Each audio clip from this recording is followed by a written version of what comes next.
Hello friends. Derivatives. What is derivatives? In this part of this video, we are going to discuss in brief meaning of derivatives and how the derivatives come and how it will be useful and the basic of risk. What is risk? So let us start. I am Dr. Krunal Bua. I am going to discuss about risk and the types of derivatives in this video. Risk. We can categorize risk into actual risk, expected risk, risk with small occurrence, and risk with one-time occurrence. Now, the actual risk is the risk which is already happened into the business. It can be price risk, it can be demand risk. We are selling a product, but now the product is outdated or some other product comes into picture, and this is what actual risk we have. COVID-19 situation, we have never expected this, but it happens. Actual risk. Now, what is expected risk? The risk actually is not there, but we are forecasting. We are expecting the risk may come into future, and companies are taking precautions to avoid this expected risk. There can always be precautions. There can always be steps, measure can be taken to reduce the expected risk. Then the risk with small occurrence. These are also known as categorized as business risk, which every day the business will be facing, or very frequently, once in a month, every day, once in 6 months, once in a year. So the frequency is very high. The occurrence of risk is very high, but the magnitude of risk is very small. This is called risk with small occurrence. And risk with one-time occurrence. That means the risk will happen only once, but once it happens, it will incur a huge loss. For example, life risk. The death occurs only once, but once it happens, it is irreversible. The risk, we can never reverse it. We can never hedge this risk, and this is known as risk with one-time occurrence. So this is what basic of risk, which I have already mentioned in this part. Now, how to manage? Once we have understood what is risk, now let us also discuss about how to manage risk. The way to manage risk include attempt to control. We generally cannot avoid risk. The risk will always be there in life. The risk will always be there in business. We can never turn out to be zero, but we can always try to control the magnitude, to control the impact of risk. We always try to avoid the potential damage of this risk. So there are many ways to avoid. Like if there is a business risk, we can always diversify our business. So our income does not impact to only one business. If we are investing in stock market, if we are creating a portfolio, if we invest only in one share, then the problem will be very high. If the company falls down, then our whole business, our whole money turns out to be zero. So to avoid this, we can always invest in 5, 10. We can always make a group of companies where we can invest, and the chances that all companies will fall down will be very less. So this is how we can diversify our risk. And insurance company always accept our risk. We pay premium and they take care of our life. If something happens to business, something happens to our life, they will pay the lump sum amount either to the business or to a family. So one of the way to manage risk is insurance. But what about business? There are some risks where insurance company cannot give a surety. Like price risk, we can always enter into derivative instrument. There are forward contract, there are futures contract, there are options contract, is swap. So let us first understand if the risk is there. Again, I just want to mention over here is the risk, as I said, of small loss. It is called business risk, but the risk which happens only once, like there is a flood, hurricane, there is a kind of pandemic, the event chances of happening only once, but the risk will always be very high, and insurance company generally cannot ensure this.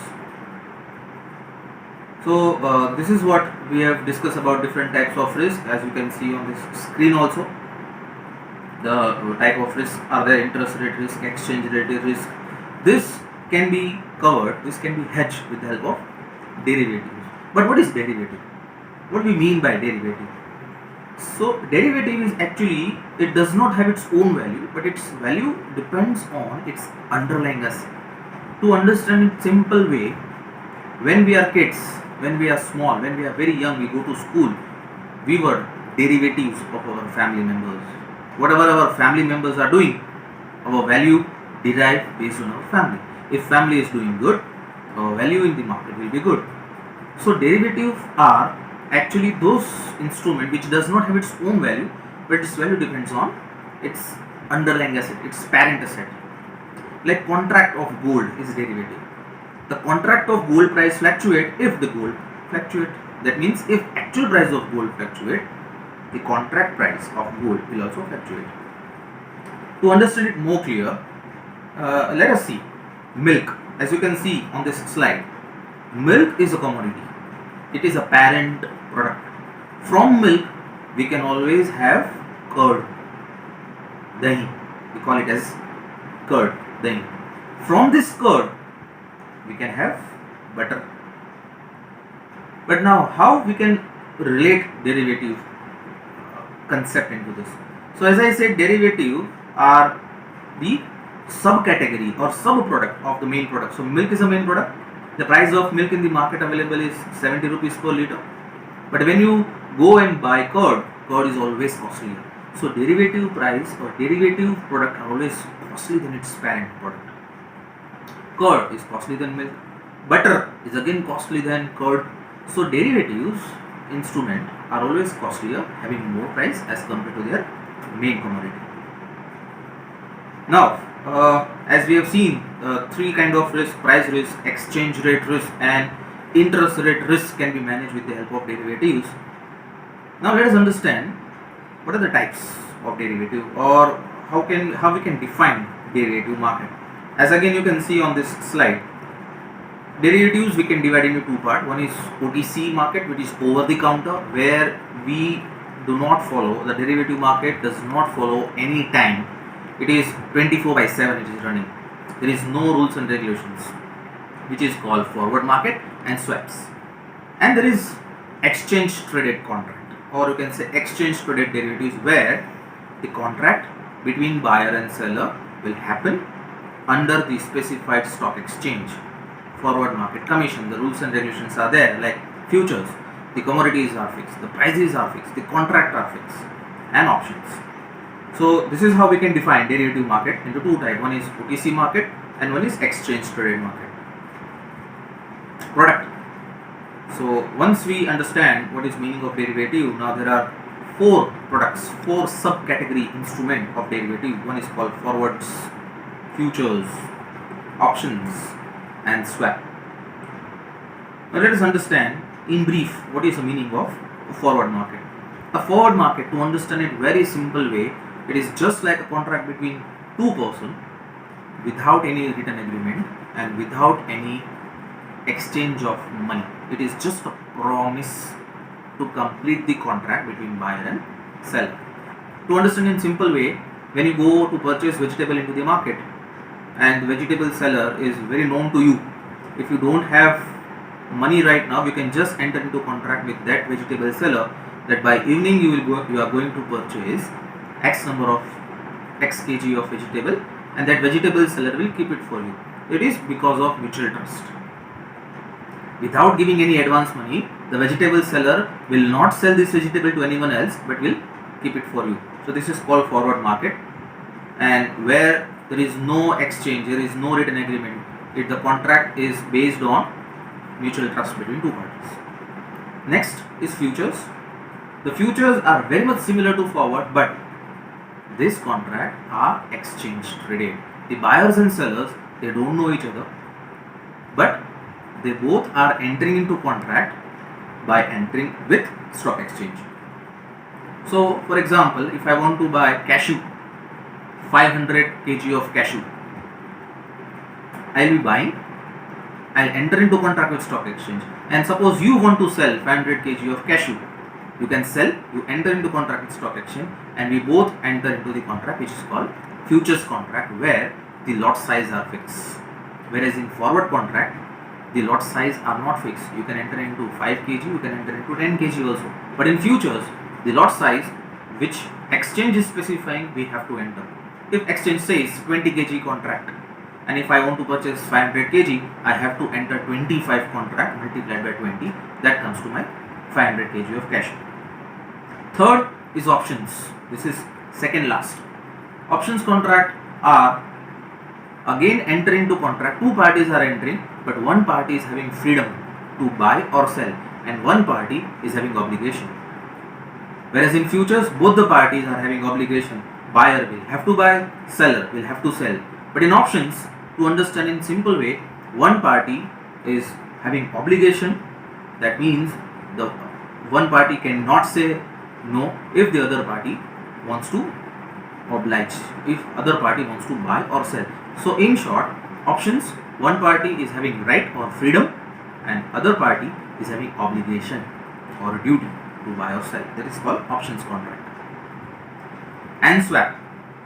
When we enter into the contract, we want, for the sake of simple understanding, two companies, they want to take a loan from the bank, but the bank is offering fixed rate to company A and floating rate to company B. Now, if company A wants at floating and if company B wants at fixed, they exchange the contract with each other. They exchange the product with each other, which is known as a swap. So this is just a basic understanding of this. I'll be going to upload the further videos. What is forward contract? What are the functions? What is futures, functions, options, and all four categories I'll be uploading in coming time period. Now, the second last topic which I want to discuss here is what are the participants in the derivative market. So there are mainly three. One is hedger, the second is called speculator, and the third is called arbitrager. Hedger, they are the first one for whom the market has been created. Hedger is a person, those who want to reduce the risk, and definitely the derivative market is to control the risk. So farmer wants to sell, so one party is farmer, company wants to purchase, so other party is known as company, and where they both enter into the contract to avoid the risk, they are known as hedger. Speculators, they does not have any interest on the commodity, but they just want to earn profit based on their intuition. They either enter into the purchasing contract or they either enter into selling. It is just like a wagering, just like to take more profit, they enter into the contract by assuming the market will go as per their prediction. That is why they are speculator. Speculator may have profit, they may have loss. Hedger, they does not have any profit, they will not be having any loss. They do not have profit, they do not have loss. And the arbitrager. Arbitrager are third one. Those who are very smart, those who are very brilliant, they identify the gap between two market and they earn the arbitrage profit without investing any single money. They are the participants of derivative market.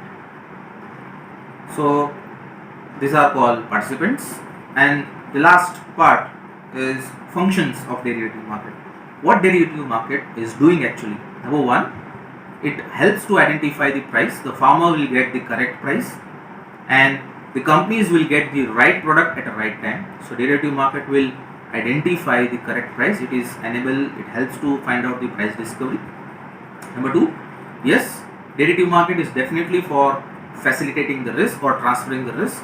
If farmer is having risk if they are not able to sell, but if they enter into derivative market, they will definitely able to sell because the counterparty will buy. If as a company, if I am having risk, if I will not be getting product in future, to avoid this risk, I will enter into derivative market, I will definitely get my product. So to avoid the risk, to transfer the risk, derivative market is necessary. And the last, it provides leverage. By just giving some margin money, I can enter into contract of lakhs of rupees, 10 lakh, 20 lakh. So Rather than actually investing 10 lakh rupees into the product, I'll enter into promise to get the product after 3 months, and by giving a small token amount of money, that is only by giving some few thousand or lakhs of rupees, I can book my seller. So thank you very much, friends. On your screen, if you want some more details, my blogspot and my YouTube channel link I have provided. Thank you very much and have a nice day.